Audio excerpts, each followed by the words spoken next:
Yeah, I like how your husband shared it. The way I heard it first is from Dr. Miles Monroe. He said the richest place in the world is the graveyard. Yeah. Or the graveyard, yeah. Because people die with their dreams in them. Yeah, catch up, right? Yeah, and I just don't want. I'm just not going to do that. For me, it's balls to the wall. Figure it out. Because I lived the first half of my life always trying to adapt and be pliable to everyone else. It looks like Right? Because I wasn't self-aware. Because I didn't feel like I was enough. And I just never really trusted what was in me to see that it was all bullshit. Yeah. How long, at what age were you when that really hit you? When I was 31. 31. Okay. So I woke up at 31. I was laying next to my former spouse, and I was like, I am dying. But it's not because of anyone else. It's because I'm not choosing my life. And I was scared to get a divorce.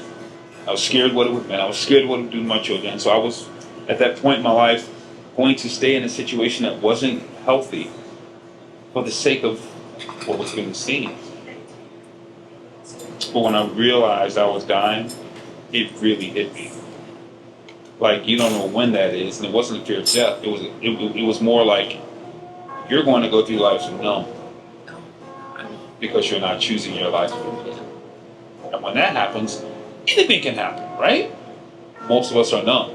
We don't even know it. Because we've done the thing we're supposed to do, and it was good for a moment. It's not even that it's bad. It's that we stopped living, we stopped pursuing, and we just remained in the numbness because, well, the bills are paid.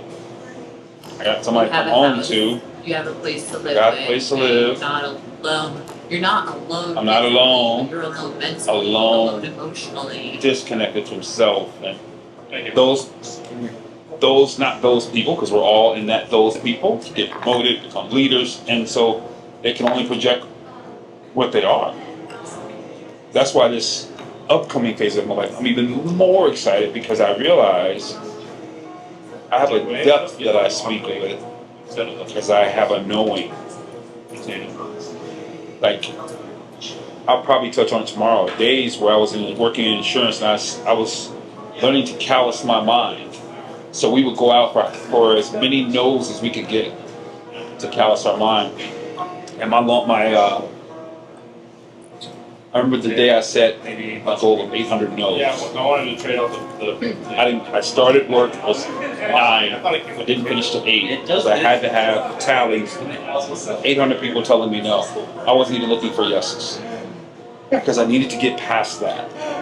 The number of times I ran ultra marathons was for the purpose of callousing and taming my body to say, no, you got this, because I knew days like this would come.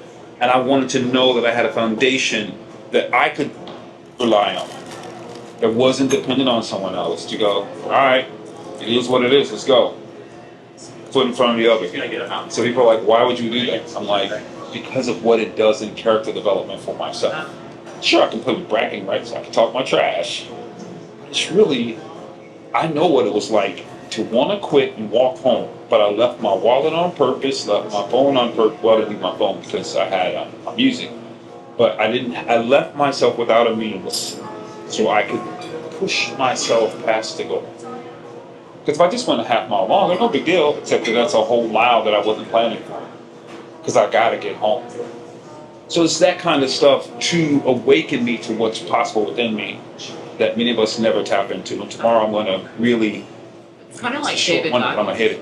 What's that? Very similar to David Goggins. Goggins was a great inspiration for me. He really, really was. Like, there's people who don't respond well to that hard approach. Oh, yeah. But that's the beauty, though. It's always going to be like that. Uh-huh. That's why it's so important that you show up as who you are. Healed and then delivered. That's why I love Gary Vee. Gary Vee can F-bomb all over the internet. He's never going to get canceled. Why? Because that's who he is. Right. Anybody else? Oh, you can't say that. If you don't like Gary Vee, it's okay. Keep moving. And it was weird because it took me a long time to adjust to him because I was like, can you say that like that? And I had to listen to his content and go, wait a minute.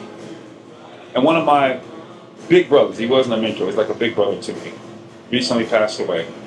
He was that way. Very crass, very harsh, very super smart, like highly intelligent, but ghetto. He loved you too. I love those people. I realized I had a choice. I knew God placed him in my life because I could see past all the crud. I saw the softness of his heart. That people who Yes. hated him for his outwardness that they couldn't comprehend. I saw the softness, and that's why I hung out for 8, 9 years. And when I wanted to like push him away, like, okay, dude, I'm tired, this is exhausting. My spirit was like, no, what is he actually telling you? And when I started paying attention to the message and got out of what I needed to create as my filter, I was like, oh, okay, got it. I hear you, God. You've been trying to tell me this through this knucklehead the whole time, but God is speaking with jackass. All right? So we have to, my filters I had to let go of and be like, I'm just creating these filters Yeah. because it makes me feel good. One of the things I think is super, something that I've learned on my journey is there's two people in your lives. There's people that are going to grow you, especially spiritually and emotionally and physically. And there's the people who want to just drag you down. They're going to be the chain that will weigh you down to a place where you don't get to reach the heights of eagle. This is kind of like, becoming self-aware. Yeah. And knowing you have to empower yourself Yeah. and break that chain and break that bondage. You've Yeah. got to set yourself apart, set yourself free, be inspired, and take the messages from the people that are giving you those messages, Yeah. and be able to step away. Yeah. Be able to step away, because there's a lot else. There's people in my family that will make comments or something, and they're like, "Oh, you shouldn't do that. You should do that." Oh, yeah. Did you pursue your dreams? Yeah. Did you take a chance on yourself and risk it all because you couldn't fit into a corporate structure? You did that. You were able to Yeah. fit into a corporate box. Yeah. I've never been able to fit into a corporate box. Got it. Therefore, if I am pursuing something creative and visionary and scary, and I'm taking risks, at least I'm going to do it. Yeah. And so what if somebody says something negative about it? Yeah. Because you know what? They're not cutting the check and they're not paying my bills, but the people that are cutting the check like what I'm doing, right? And it's sad because it'll come from the people you love the most, or you'll see how much baggage is around you once you wake up to it. For me, I find that they only know what they know. Yeah. They have lived in this mold, and so the ceiling that they're aware of, they mean the best. This is the ceiling that they're aware of. I got friends now that are that way.